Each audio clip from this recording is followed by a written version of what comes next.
Welcome to Game Changers with Molly Fletcher, where we take you behind the scenes with peak performers to learn what makes them tick and discover how you can apply their lessons to your life. I'm your host, Molly Fletcher.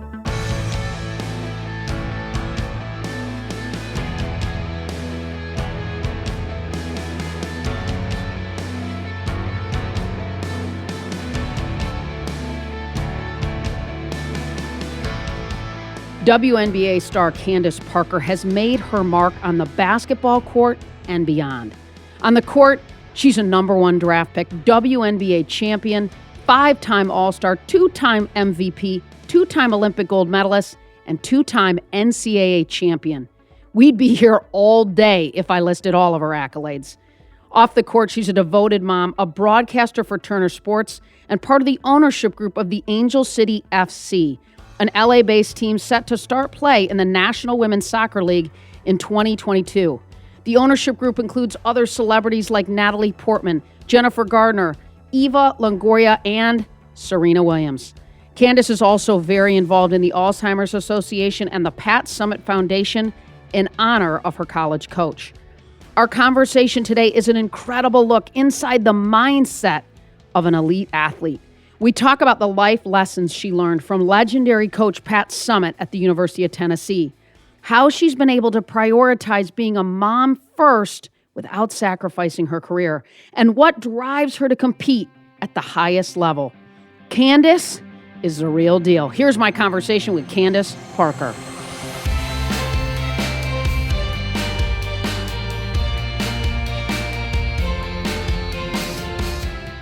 Hey, Candace Parker, what a treat. You know, I want to start with your childhood. And, you know, the WNBA came into existence when you were 11.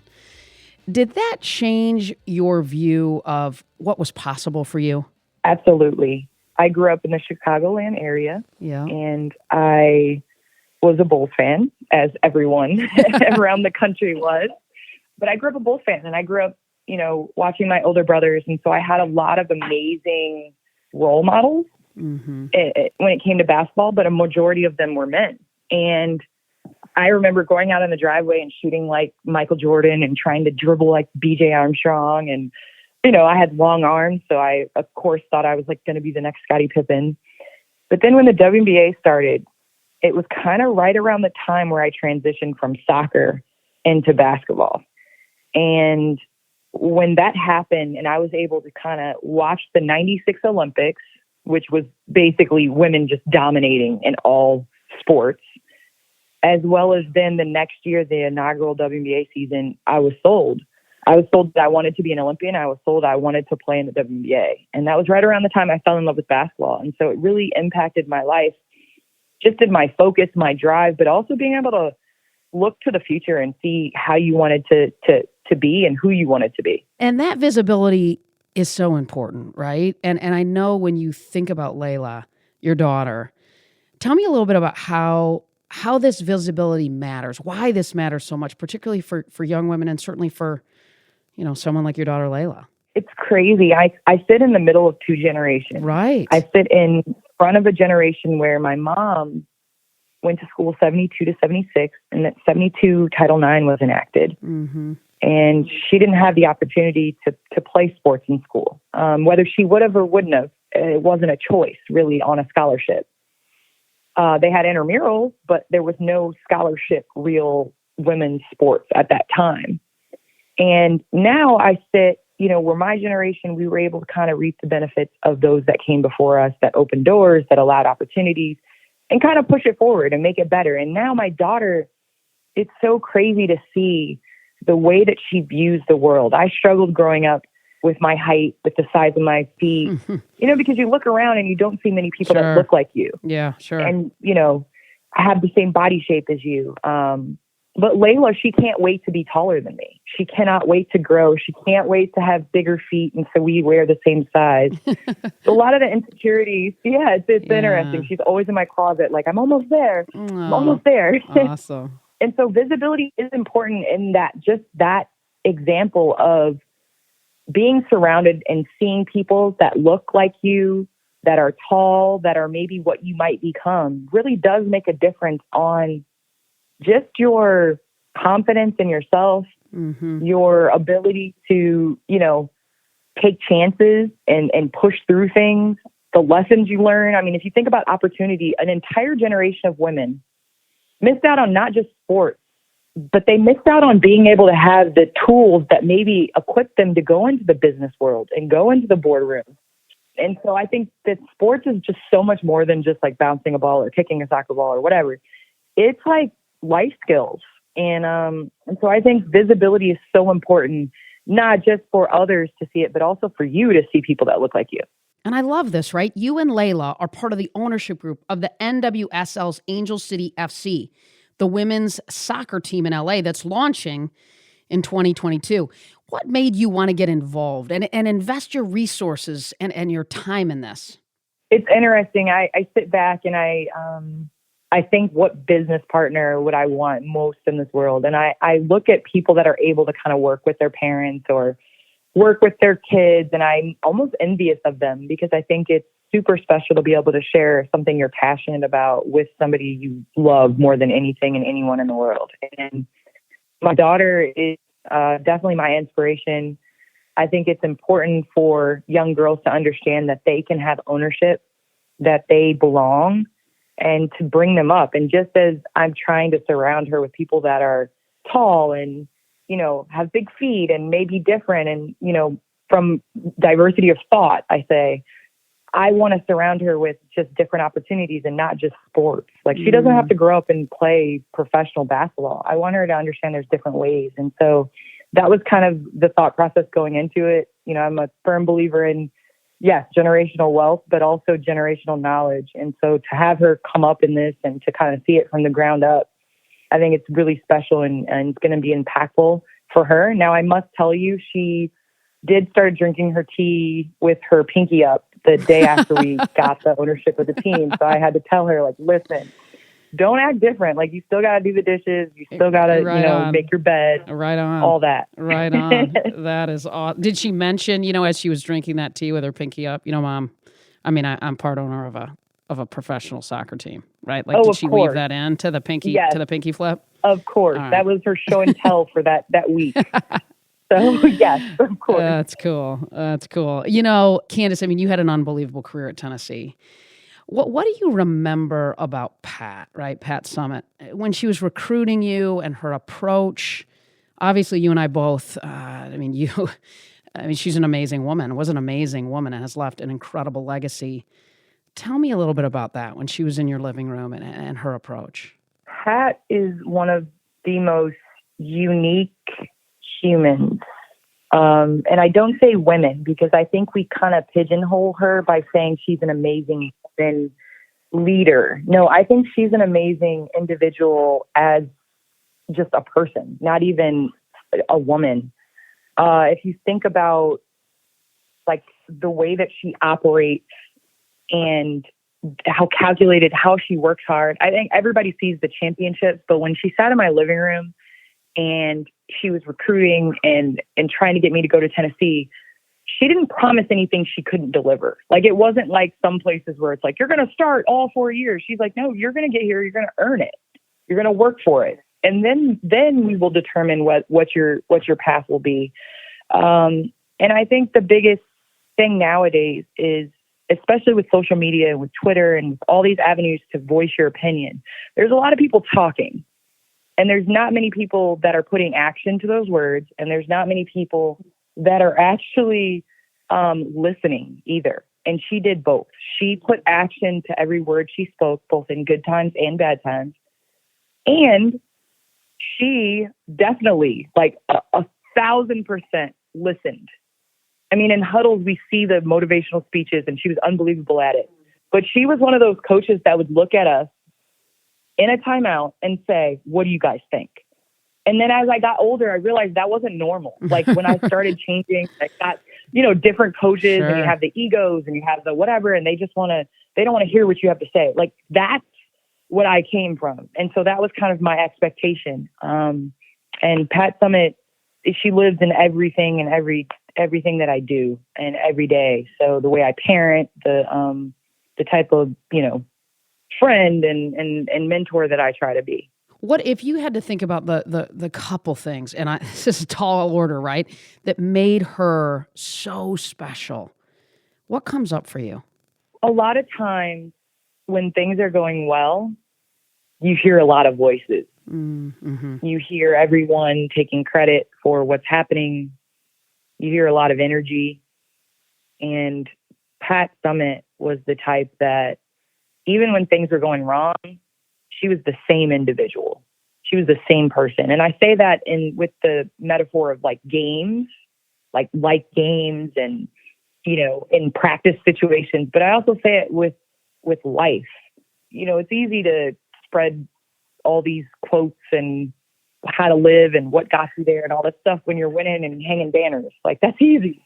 But I'll never forget sitting on her couch and her telling me, like, I was like, Coach, how do you deal with all this stuff? When she got sick and, things weren't going right. And she was like, I just put one foot in front of the other. I left foot, right foot, breathe, repeat. And that is honestly what she's taught me and what I remember most about Pat. One of my favorite Pat sayings is, she said, they don't care how much you know until they know how much you care. Yes. Any stories that you can share about how hard, because I know, right, she pushed you all hard, but she also cared so deeply about her players. Any stories like that come up for you? A million come to mind. I mean, there was a million times where we're doing conditioning, we're lifting weights, we're running a drill to the end, and she's pushing us and making us go the extra mile. There's also the time where she gets fed up. And I think those are the greatest lessons that we learned in terms of, I can take Coach Summitt yelling at me. I know it's fierce and it's tough and whatever. That's what I want that, because I know she knows that I'm capable of doing something.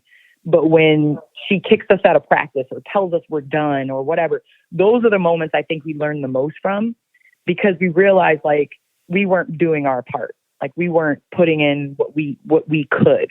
Her door was always open. My freshman year was hell. It really was. My freshman year, I got there. I was the number one recruit. I was expected to play. I just came off of ACL. My senior year, got there. My knee was swollen. I had the red shirt because I had to have total knee reconstruction my freshman year. My parents ended up getting a divorce that year. And so it was just a bunch of changes my freshman year.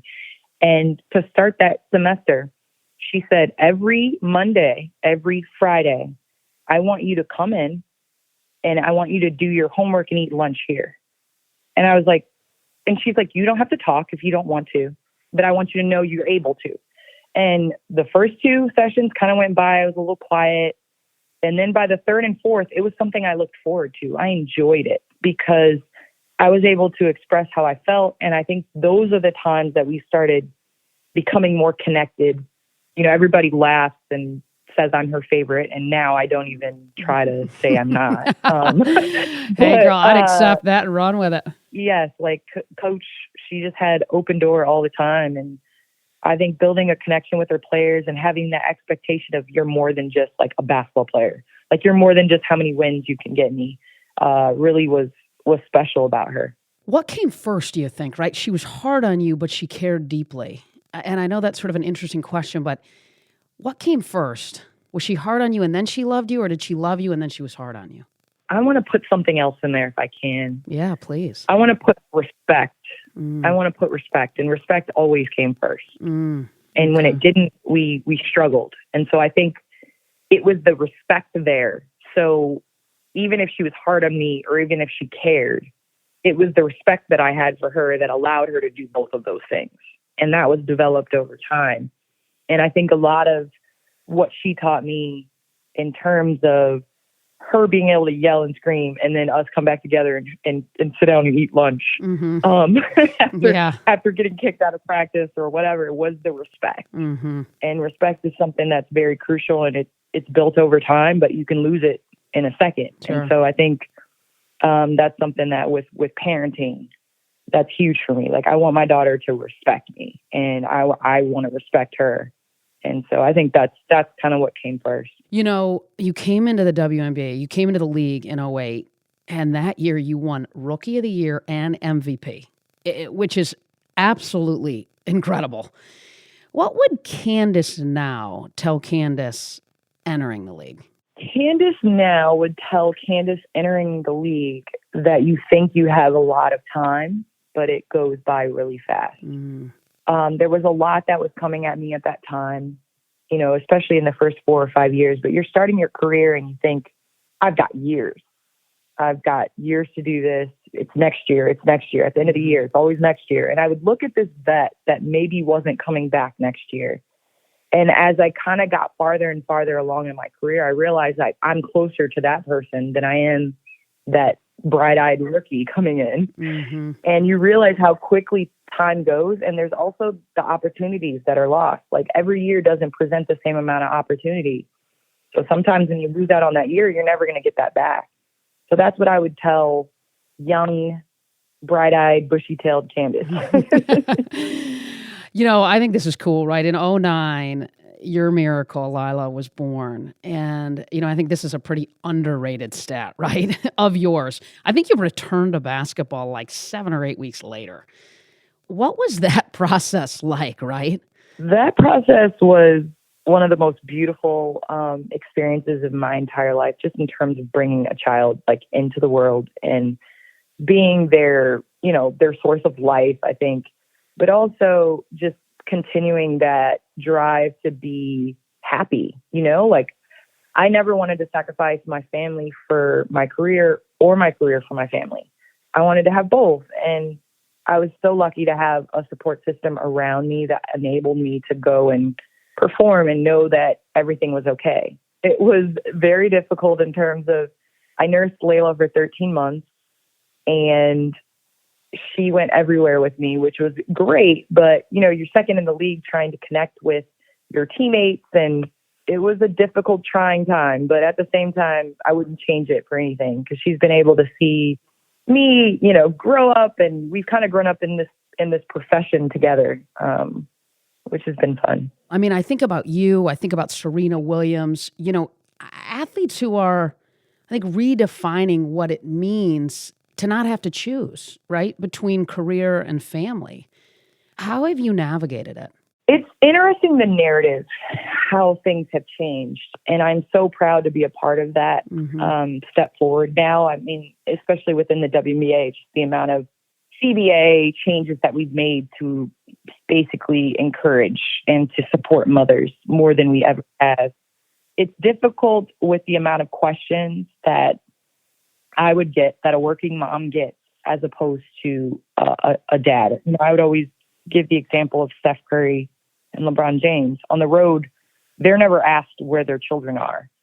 Maybe LeBron now because Bronny's pretty good at basketball, but you know, they're never asked like, who's taking care of your kids, or why would you decide to have children during your career? You know, those are questions they're not asked.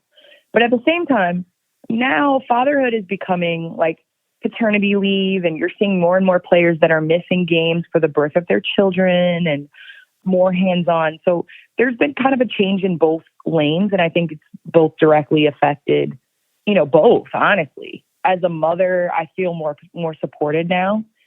I feel like people have a better understanding, especially with what's going on with COVID and the pandemic, of how hard it is to kind of balance, you know, children and work and school. And we've always kind of done that. You know, you're a mom, you know, you just balance. That's what you do. You know, it's the best job in the world. It also is one of the most difficult. Mm-hmm. Boy, it is an amazing gift. How has it changed your perspective and maybe even what you've learned about yourself along the way being a mom? It's changed my perspective in the sense of being able to see the world through a person that you created again. Like, I feel as though I'm able to experience so many things again, and it changed my outlook of like moments and opportunities, and also having somebody watch. It's so funny. The first time I took my daughter, she started playing basketball about 1.5 years ago, and I took her to a game. She had been at practice, and I took her to a game, and boy, she was talking to the ref just like I talked, like with the same facial expressions, the same hand motions. Like, it was hilarious. And I had to look at myself because I was like, that's what I look like. And she's mimicking it. And so to be a role model for your child, it's changed my outlook on everything. And, you know, I'm definitely a homebody and like to not miss things. And so that's, this journey has been so fun.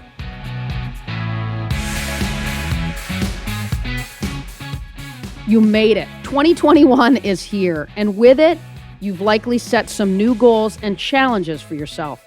Our New Year's resolutions are all about growth. So if you're looking for ways to grow both personally and professionally, check out our Game Changer Leadership Huddles, my new group coaching program. Start 2021 by investing in yourself. The commitment is just 57 minutes once a month. Sign up today at mollyfletcher.com/leadership-huddles and use the discount code New Year. That's one word, New Year, to get special pricing of $39 a month. And you won't want to do this, but you can cancel anytime. Again, that's mollyfletcher.com/leadership-huddles. Discount code New Year. See you in the huddle.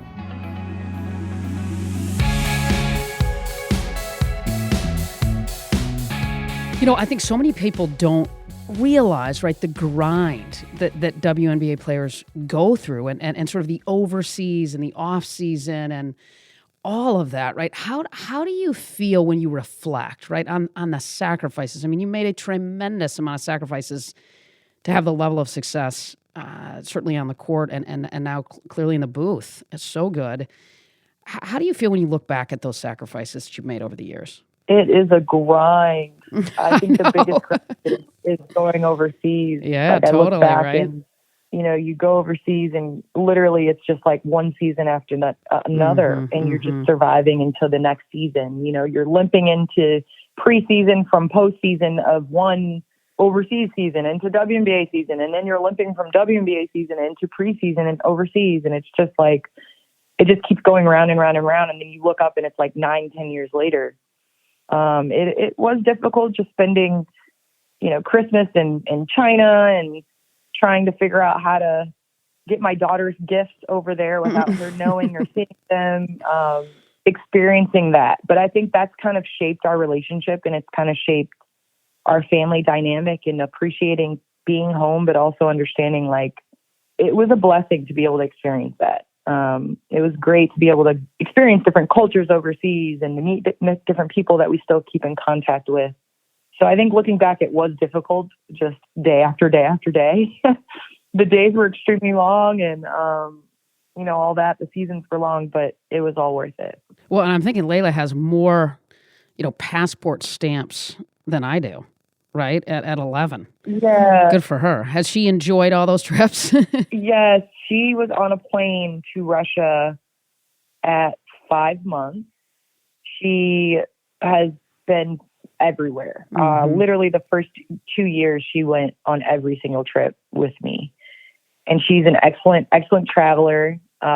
She, you know, she would sleep on most of the flights. She still is like one of the best travel buddies. She just gets on the plane and, you know, watches her iPad. Thank God for iPads. I'll tell you that. That was amazing on flight. That's a lifesaver. Came out right when she was a year old. So it was like perfect timing. But honestly, like, she's been everywhere, and I love it because the way she connects with people, nothing surprises her in terms of differences, in terms of what people believe.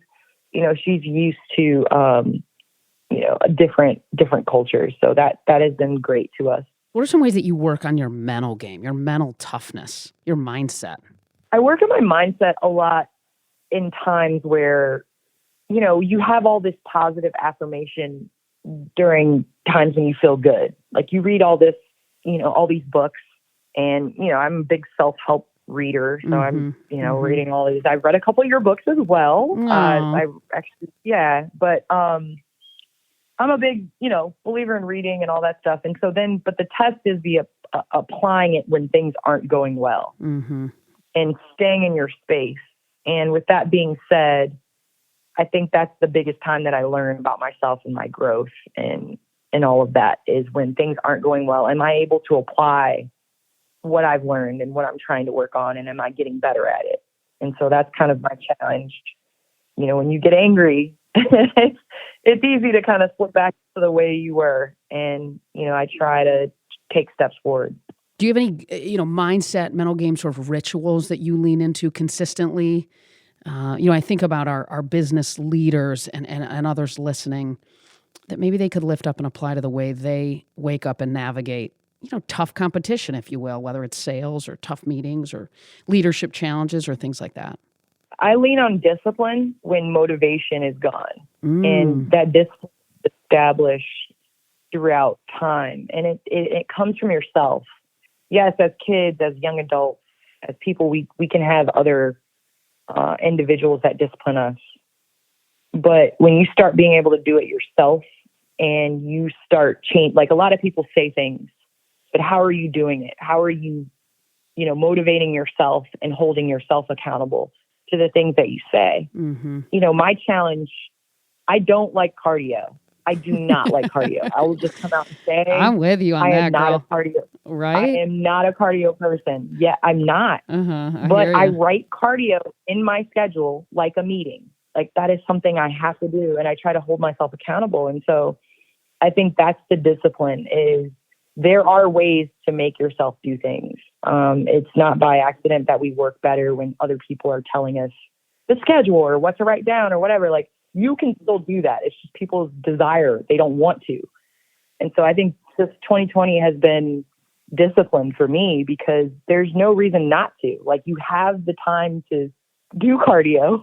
Right. You have the time to do things. Like you're just explaining why you shouldn't. And I think that's the biggest thing for me.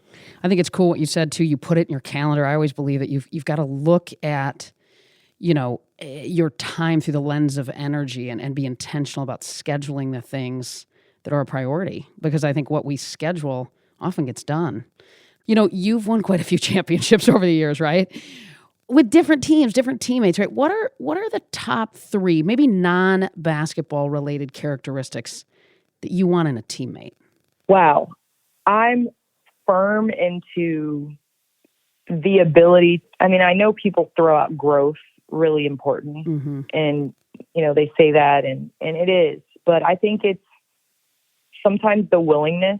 I think everybody, they say they want to, but I think growing and understanding people, growing and understanding yourself, how you react when things aren't necessarily going your way. What can you do better? How can I adequately communicate with you? So those are growth type of behaviors. I would say just competitive, honestly. I am a talker. I am competitive. I talk junk. I, get in people's face. I laugh. I joke. And then I can go have dinner with you. And so that's what I need. I need somebody that understands that, like, we're going to get into it. We're going to have issues. But, like, it shouldn't affect whether you say hi to me on the bus or not. Like this. Mm-hmm. Yeah. And then I want somebody that wants to know more about me and opens up to allow me to know them. Because the best teammates I've had off the court as well. I mean, I can play with people that I don't necessarily get along with. But at the same time, usually when you know somebody's family or you know somebody's mom or you know somebody's coach or their children or whatever, like you have a connection with them. And so I think it's important to have some sort of outside connection with a teammate. How do you think you've evolved as a leader, over the years in your career? There's a lot of, I would say, tradition, expectation, viewpoints that women's basketball players should be held to this standard. And as I said before, I didn't grow up with women's basketball players as my mentors. So in the space of, and I hate to differentiate in this way, but at the same time, I do think it's not the women's basketball players. I think it's, what's the expectation of a woman in general. And I don't fit that. I am opinionated. I am loud. I laugh.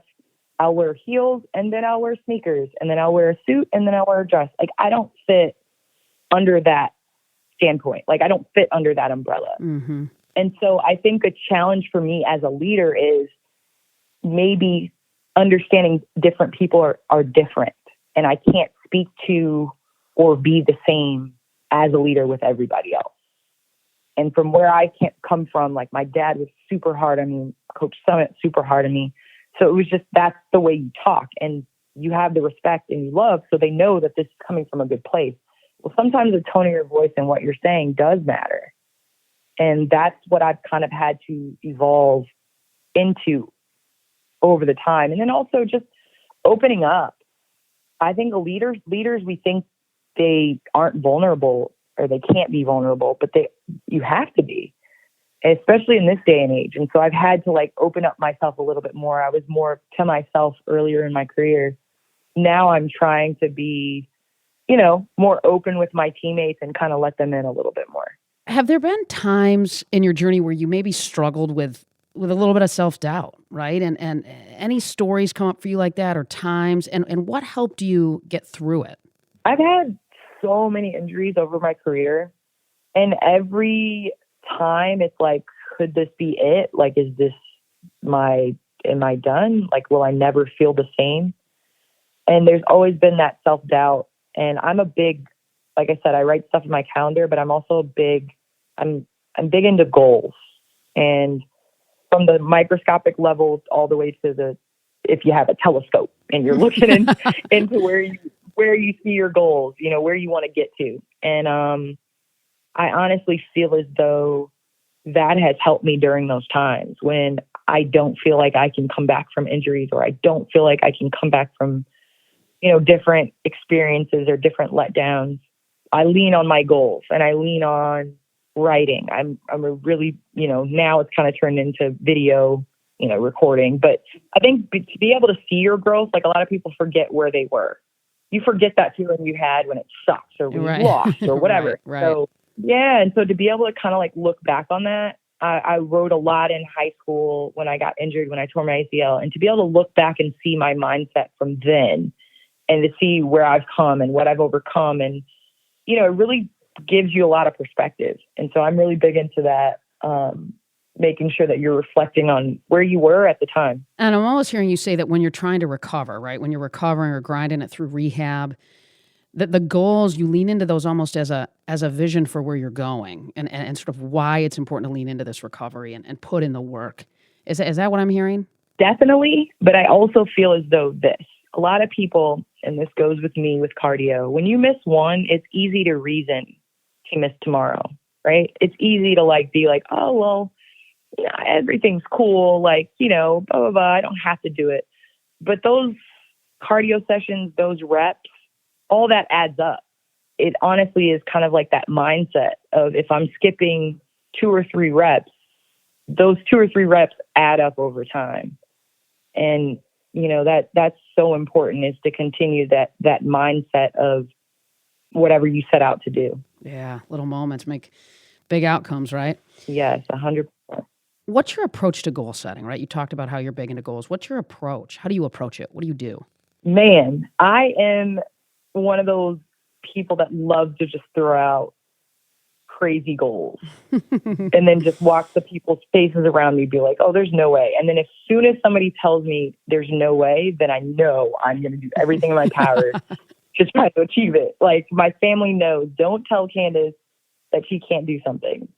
My goal setting, I like to sit down and I started actually 2 years ago reaching out because I think people think goals are just tangible things, but it could be intangible. Like, I want to get better at listening, or I want to improve on communication pattern with this person, whatever. So I started 2 years ago, reaching out to just a short list of people and just kind of asking them for, the positives and the negatives and what you think from a individual standpoint I can work on, what they can help me work on, what they think I should do better. And so there, I'll kind of use that for relationship wise, like how I can get better. But in basketball, I always sit down before the season and kind of write out some goals, depending on, what I'm feeling or how last year ended, or what my expectations of myself are. I'll tell you one this year going in, I feel as though I've been in good shape my entire career, but I've never been in fantastic run like a soccer player shape. So my goal this year is to be in like the best shape I've ever been in. I can't really measure it, but that's my goal. And so do you set goals? I mean, you set basketball goals. Do you set other kinds of goals, right? Do you set, personal goals? Do you set relational goals? Do you set spiritual goals? Any other categories, or do you pretty much lock in on basketball? I lock in on basketball, but I also, now I'm in broadcasting. So there are, goals that I set with that. There are, I would say, just in business, there are definitely like, I think people don't really talk about the money aspect of things as well. I think you can set goals with that. Sure, and, financial goals. Yeah. How financial goals and how you're going to achieve that. I like to set a number of them. Do you do any goal setting with Layla? Yes, we started. I realized... she's 11, right? So she's still, young. Yeah, we started, but I think I want her to... I think the biggest thing about goals is you have to care about them. Mm-hmm. And nobody can make you set a goal. I can suggest it. I can encourage it. I can demonstrate and show by my actions. But I want her to kind of come to that conclusion. And so we talk about goals all the time, but in terms of her sitting down and writing them, no. But we do have contracts. I will tell you that. We have contracts for chores. We have contracts for grades. So I guess that's in a way making her be a goal setter. Does she have like a bonus schedule inside of those? Does she get a signing bonus when she does a contract? I mean, is she anything good? You know what I mean? She gets a roof under her head, over her head. Exactly. Food, no. Exactly. No. But yeah, there's definitely perks. Well done. So what motivates you more, winning, or do you just hate losing? That is an amazing question. I've always said that the harshest, I guess you would say the greatest feeling or the biggest feeling for me is losing. Mm-hmm. I hate it. Mm-hmm. Like the feeling that you have after your season's over, you put in all this energy, effort, you've done all this work, and you didn't win. And then it was weird because after we won the championship that we chased forever mm-hmm.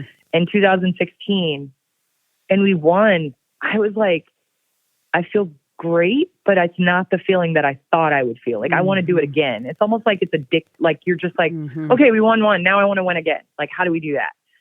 I feel like the most intense feeling is definitely losing. Well, achievement to me is at some level fleeting. That's why I think it's about fulfillment in general, not achievement. Exactly. Yeah.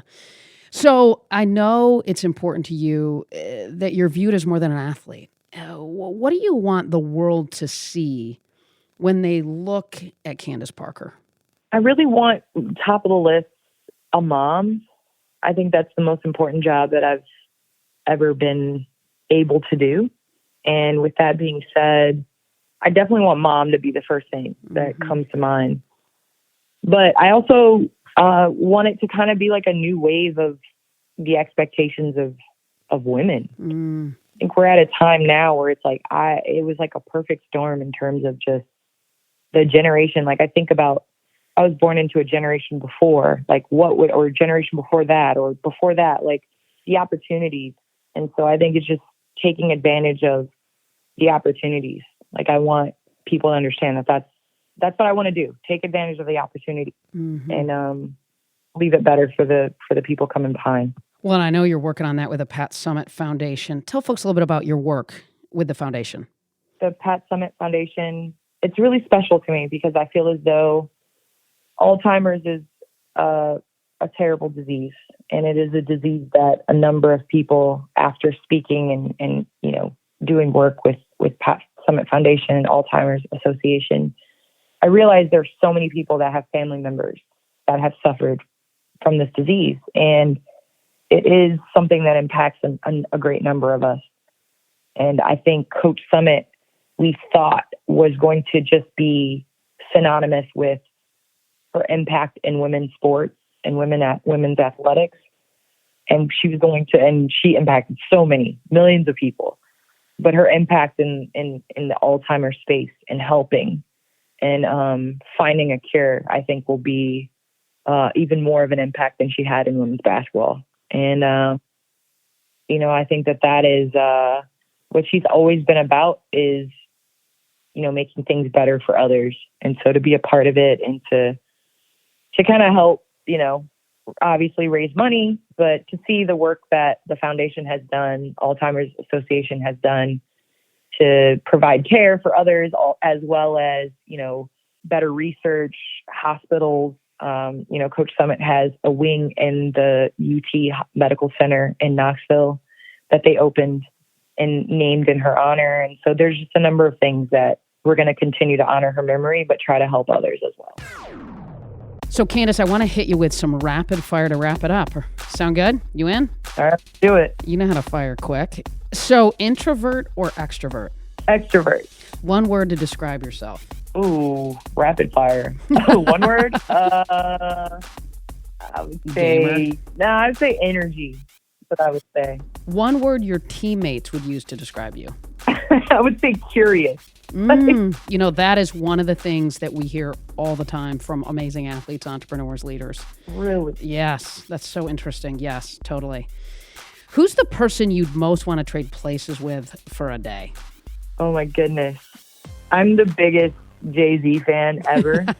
All right. I would say I just want to change places with Jay-Z just as a businessman and so Jay. All right. A person you'd most like to meet that you haven't yet? I would say John F. Kennedy. What's your favorite vacation spot? Punta Mita, Yeah. Mexico. Yeah, my athletes used to go there. They love it. You spend a lot of time in Atlanta, right, with Turner. So what's your favorite spot in Atlanta? I have this hotel bar that has the best salt cheeseburgers. It's like salt. Oh my gosh. And they're so good. I can't even tell you the spot because everybody's going to go there. Yeah, I know. I hear you. Yeah. Let's keep it tight. But it's the salt cheeseburger that does it for you? Got it. It's the Saltwood burger. It is so good with American cheese. Oh man, it's so good. What's the last TV show you binge watched? My daughter is into Sister Sister right now. So we binge watch Sister Sister on the weekend. Oh, a little snuggle time, a little that? Yes, a little snuggle time. And as an adult show, The Crown, I'm currently binge watching it. Okay. Who's the toughest competitor that you've ever played against? My middle brother, Marcus. That's what I was thinking. That's amazing. The doctor? Yes, the doctor. That's He's so competitive. And literally, he was push me around, knock me over all the time. Never let me win. Yes. That's Marcus. Cool. Well, he's had a little bit to do with your career, I'm sure. The show's called Game Changers. So one last question. What game changer inspires you and why? Serena Williams inspires me just because I think I'm really big into walking into rooms and being in places that people don't think you belong. And for her to continue to dominate in a sport that she wasn't all, people that look like her weren't always welcomed. And then to inspire the next generation. Now we're seeing more people that look like her that are deciding to play tennis because of her. And so I think she is definitely one of the biggest game changers. And then as a businesswoman, as a mom, as a wife, as a sister, Serena Williams.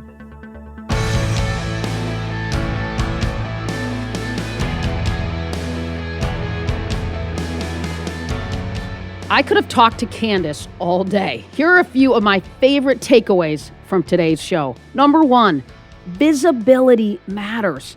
Candace grew up in a basketball crazy family.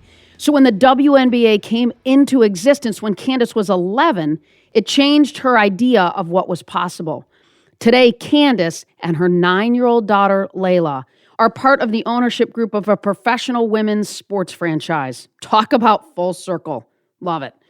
Number 2, marry motivation with discipline. Candace talked about how she loves to set big, audacious goals, but how does she tackle them? When motivation isn't there, she leans into discipline.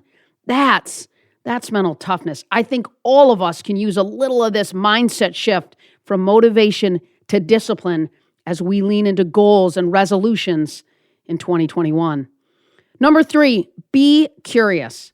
The one word she used to describe herself, curious. I love that answer because you know what? It's such a common thread among all the guests I've had on this show.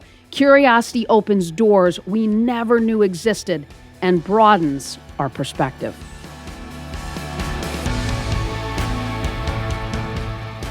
Thanks, as always, for listening to Game Changers with Molly Fletcher.